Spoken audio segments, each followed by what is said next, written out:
we've got a treat for you today. This is a treat. Because usually the most motivating segment in all of sports is on Thursday. But since Brou is not going to be here the next 2 days. Right, couldn't be motivated to come to a full week of work. No, exactly. We had to move it up. It's also the time we had to move up the letter writing, too. Oh, so, you got a letter. Okay. Yeah. We get a lot of physical mail. We're always willing to address your comments and concerns if you want to send us a letter. Yeah. Okay, I was going to say. I was going to be stuck. Dear Wilds, love the show. Had to express mail this letter because the Bud list is early. What's the deal? Is Brou already load managing and criticizing NBA players that do the same? Thanks, Dawn and Don. Wow. Yeah. Okay, for the record, you know who I criticize for load management? In most of the cases, the team. The organization. Wow, on Hubs. Players want to play Also a lot out. of them. Yeah. It's the teams that want to keep them out because of the science. Right, is that what's happened here? The Yeah, bosses my were like, wife kept me. My wife booked this vacation, so I had to go. I'm trying to stay happily married. All right, at number 3 on this week's Bud list, Zion Williamson. Zion, it's time to put up or shut up, my man. All right, this is 5 years in. I think people are forgetting that. This is his 5th year coming up. That's crazy. It does sound crazy because we've only seen him for what? I don't know, a year and a half, 2 years of real play, of full games. All right, so Zion, I like the fact that you went on Gilbert Arenas' podcast. Shout out to Gilbert. And you took responsibility for what's going on in your first 4 years, for missing so many games. You admitted there are a lot of things you could do differently. I salute you for that. Some, though, might look at it like there were a few excuses in there. When they asked you about your diet, you said, well, I'm young, only 22. I got all the money in the world. How can I be expected to eat right? Here's the deal, Zion. The great ones get it done.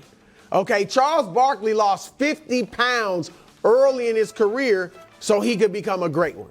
LeBron James, still, after having accomplished just about everything imaginable in basketball, is still working out hard, eating right, doing everything it takes to be the best he can on the court. You can have your fun too. You can have your fun too, but you gotta work out. Zion, is a question of this. Do you love the game or do you love what the game brings? The fame, the money, the females. Okay? You gotta love the game, my man. And you have a chance to turn this thing around, but it must start now. Zion, I believe in you. Let's put up and not shut up. I don't know if that's the right way to say it, but I believe in you. You can get it done. I believe in you this year. All right, at number 2, Chris Paul. Oh. All right. Oh, that looks so weird. Well, yeah, that's what it's going to be like. And look, Chris, I understand you not embracing wholeheartedly coming off the bench. You've never done it in your life. And to be honest, as a 6-foot point guard, for you to become one of the greatest players ever, you had to have an ego that said you could get it done against all odds. So I get it. But here's a way, I'm going to share with you a thing you can do to quell that ego, to put it in check so you can do what's best for you and for your new team, the Golden State Warriors. Chris, look in the mirror and say, I'm 38 years old. I'm 38. Isaiah Thomas had been retired 5 or 6 years when he was 38, the legendary Isaiah Thomas. All right, Tiny Archibald's last game, he was 35. Steve Nash only played 42 games after turning 38 years old. All right, so there is no shame in coming off the bench behind an all-time great player at 38 years old. No one is expecting you to be the old Chris Paul at this point in your career.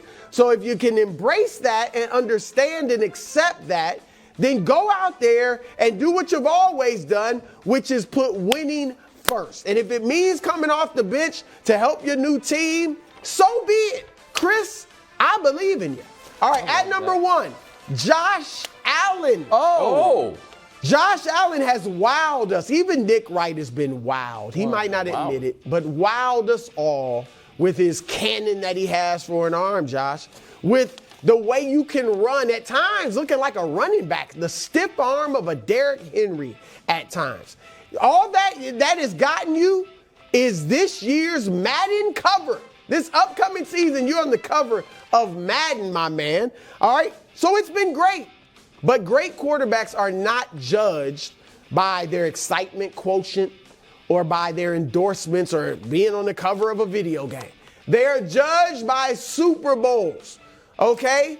And you haven't won one, obviously. You haven't even been to one. And some people say your window is shut. A man on this desk is saying that. I'm not saying that. But what I am saying is your roster is as good as the Kingpins, the Kansas City Chiefs. What's not as good is the quarterback. And you know what? There's no shame in not being Patrick Mahomes. But for a player of your caliber, there is shame in not being within shouting distance of Patrick Mahomes. Yeah. So, Josh, if you can cut down the turnovers, if this is necessary, mend the fences with Stephon Diggs, and if you can go out there and be close to Patrick Mahomes, then you guys have a shot at getting to the Super Bowl and maybe even winning it. Josh, and I mean this, I believe it. Of course you do. I mean, you've lived in upstate New York. You picked the Bills to go to the Super Bowl and win it. Picked them to be MVP. To be clear, I did not say Josh Allen's window is shut. I said this iteration of the Bills' window is shut. I think that the new window will open with Josh Allen at one point, but maybe with a different coach, maybe with different guys around him. Okay. I am adding an entire organization to the Bud list. The Los Angeles Angels. I'm adding you to the Bud list. And here is why. You know, sports are funny, and you guys know I do believe in the sports gods. Yeah.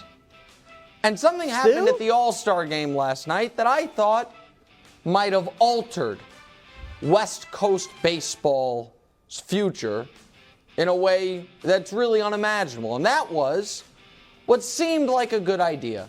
The Mariners fans recruiting Shohei Ohtani to their team from a divisional rival who they are a whole one game up in the standings on this year because everyone believes, well, Shohei is not going to stay with the Angels, and if he's not going to stay, well, then the Angels should trade him to get some prospects back.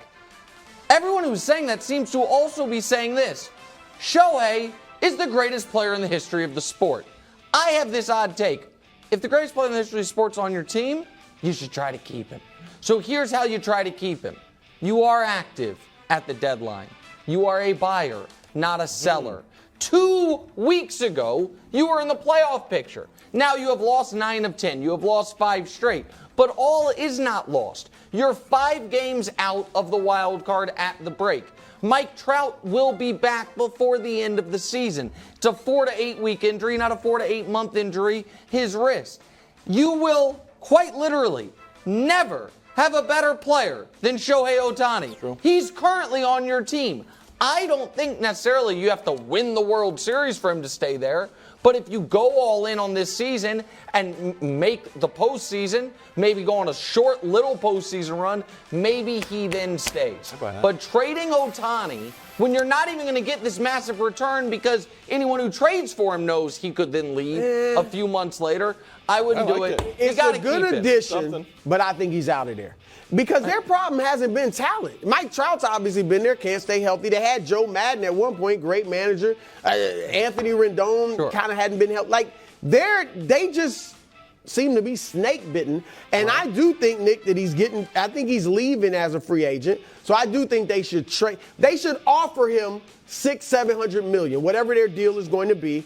And if he turns it down, says, I want to wait till after the season, you got to trade him and get the return. I disagree. I have a final addition. I'm putting basketball celebrations. Basketball celebrations? Yeah, on the Bud list. Well, I know, specifically Summer League. And I know if you're in Summer League, you have to give the right answers. I want to work on my conditioning, Wembanyama said. I want to work on my rebounding. I want to work on the flow of the game. No one's going to come right out and say, you know what I need to work on? A signature celebration. If I told you, hey, give me the best celebrations, you would say, oh, Russ has rocked the baby. I've seen it for 20 years. Oh, LeBron's the finisher. I've seen that for a long time, too. The too small, I've seen it for for decades. Because next thing you know, last night, the Midsummer Classic, baseball sneaking in, and it's no longer just bat flips. Baseball now has the best celebrations. You hit a home run, go to the dugouts, and what do? Put on a full-on costume. Here's Ohtani, and we've got Joey Votto for the Red Hot Reds. He gets to wear like a Vikings cape and Vikings horns. Yeah. And who's our last one? Oh, Vlad gets a nice blazer. You know, it's like kind of a business outfit. And you think, well, that's just costumes, you know. Basketball has the best celebrations. Baseball agrees, but they're taking your celebrations. Here's Acuna with a chain doing his too small diamond encrusted.